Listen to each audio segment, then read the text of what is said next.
isinalin sa wikang Filipino. Kumusta sa inyong lahat? Maligayang pagbabalik sa YouTube channel na Min Recap at ako si Nora. Sa video na ito, pag-uusapan natin ang tungkol sa pinakabagong episode ng Lilet Matias, Attorney at Law, noong ika-21 ng Disyembre 2024. Mga tauhan, Attorney Lenlen, isang kasamahan sa trabaho.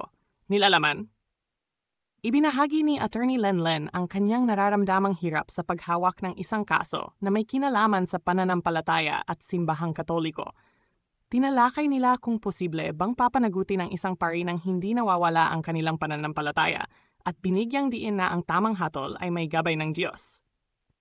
Isang magkasintahang malapit ng ikasal. Nilalaman, ang babae ay nakararamdam ng stress dahil sa abalang trabaho bilang abogado habang naghahanda para sa kasal.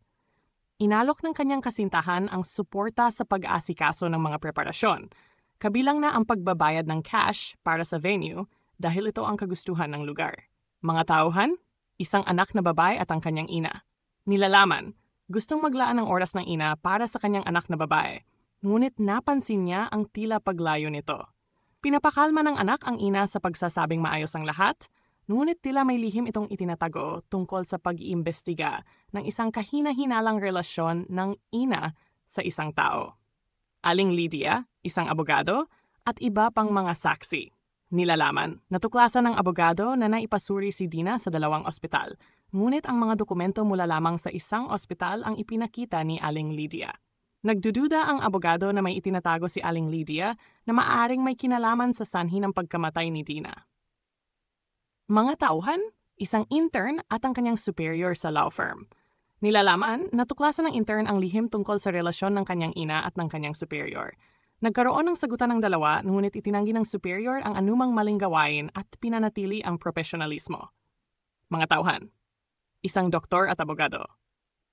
Nilalaman, ipinaliwanag ng doktor na ang mga sintomas ni Dina ay maaring sanhi ng isang bihirang sakit na tinatawag na autoimmune encephalitis.